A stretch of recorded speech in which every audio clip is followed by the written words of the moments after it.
ছাত্রছাত্রীরা শুরু করছি টেস্টোস্টেরন যে হরমোন, মেল রিপ্রোডাক্টিভ সিস্টেমের যে মেইন অর্গান যেটা, সেই টেস্টিস থেকে গঠিত একটা হরমোন যার নাম টেস্টোস্টেরন। সেই টেস্টোস্টেরন হরমোনের কাজগুলো জানবো। টেস্টোস্টেরনের কাজ জানার আগে আমরা দেখে নিই যে টেস্টিসের লোকেশনটা ঠিক কোথায়। টেস্টিসের লোকেশন হচ্ছে মেল বডির ঠিক বাইরে, অ্যাবডোমিনাল ক্যাভিটির ঠিক বাইরের দিকে স্ক্রোটাম নামক থলির মধ্যে, যে থলিটার নাম হচ্ছে স্ক্রোটাম।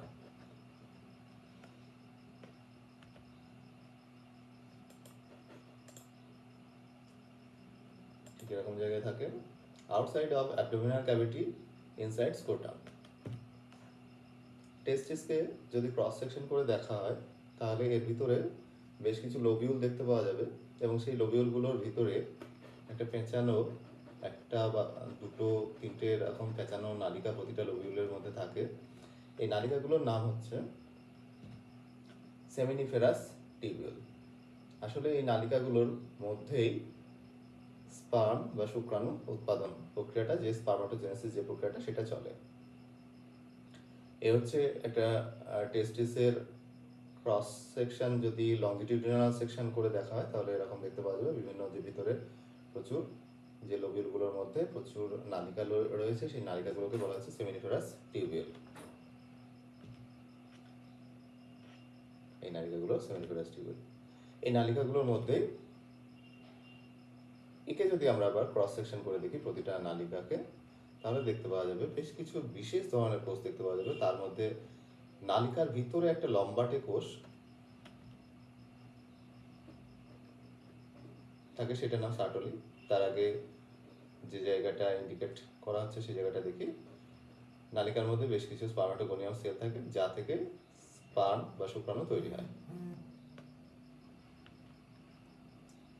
আর একটা লম্বাটে কোষ নালিকার প্রায় প্রাচীর থেকে একদম গহ্বর পর্যন্ত বিস্তৃত থাকে, যার নাম সার্টলি কোষ, যা শুক্রাণুগুলিকে পুষ্টি উপাদান সরবরাহে সাহায্য করে।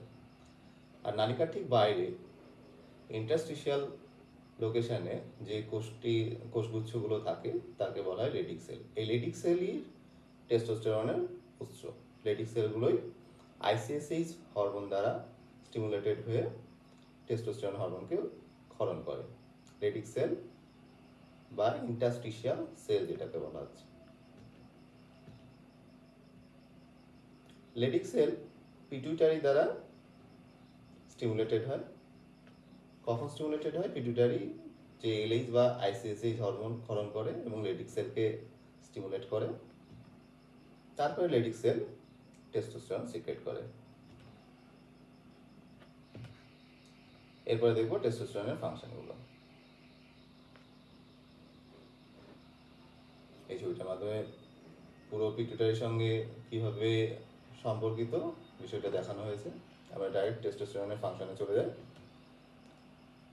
প্রথম যে ফাংশনটার কথা বলা হচ্ছে, growth and development of primary sex organ, যেটার নাম টেস্টিস। টেস্টিসের গ্রোথ এবং ডেভেলপমেন্ট অর্থাৎ বৃদ্ধি এবং পরিণতিতে সাহায্য করে, এবং অ্যাক্সেসরি সেক্স অর্গান যেগুলো, সেগুলোর বৃদ্ধিও নিয়ন্ত্রণ করে। প্রাইমারি সেক্স অর্গান বলতে টেস্টিকল যেটা দেখানো হচ্ছে। নেক্সট, অ্যাক্সেসরি সেক্স অর্গান যেগুলো আছে, যেমন penis, vas deferens, seminal vesicle, prostate, epididymis, এই সমস্তগুলোরও গ্রোথ এবং ডেভেলপমেন্টে সাহায্য করে টেস্টোস্টেরন হরমোন। নেক্সট ফাংশনগুলো দেখা যায়। Regulate expression of secondary sex character, অর্থাৎ গৌণ যৌন লক্ষণ প্রকাশে, মেল বডিতে যে গৌণ যৌন লক্ষণ প্রকাশে সাহায্য করে টেস্টোস্টেরন হরমোন। অর্থাৎ গৌণ যৌন লক্ষণগুলোর মধ্যে কি কি আছে? যেমন ছেলেদের ক্ষেত্রে গোপদাড়ি গজানোর যে ব্যাপারটা, মেল লাইক যে ভয়েস তৈরি হওয়া, অর্থাৎ ভারী কণ্ঠস্বর তৈরি হওয়া, মাস্কুলার বডি তৈরি হওয়া, এগুলোকে কন্ট্রোল করে। থার্ড যে ফাংশনটা বলা হচ্ছে, protein synthesis and muscular growth. Testosterone প্রচুর পরিমাণে protein synthesis, rate of protein synthesis সেটাকে বাড়িয়ে দেয় এবং মাস্কুলার গ্রোথেও সাহায্য করে। সেই জন্য পিউবার্টির পরে যে মেল বডি অনেকটা মাস্কুলার হয়ে ওঠে এবং গ্রোথও অনেকটা বাড়ে। গ্রোথ স্টিমুলেট স্পার্মাটোজেনেসিস, অর্থাৎ শুক্রাণু উৎপাদন প্রক্রিয়াকেও এফএসএইচের নিয়ন্ত্রণাধীনে থেকে শুক্রাণু উৎপাদন যে প্রক্রিয়াটা সেটাকেও কন্ট্রোল করে এই টেস্টোস্টেরন। ইনক্রিজ বিএমআর, যে বেজাল মেটাবলিক রেট, সেটাকেও বাড়িয়ে দিতে পারে, প্রায় থাইরক্সিনের মতনই এফেক্ট।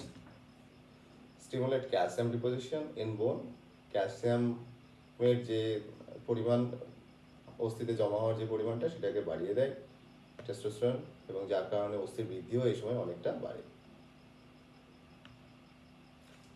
ঠিক আছে, নেক্সট ভিডিওতে আমরা এস্ট্রোজেনের কাজ সম্পর্কে আলোচনা করব।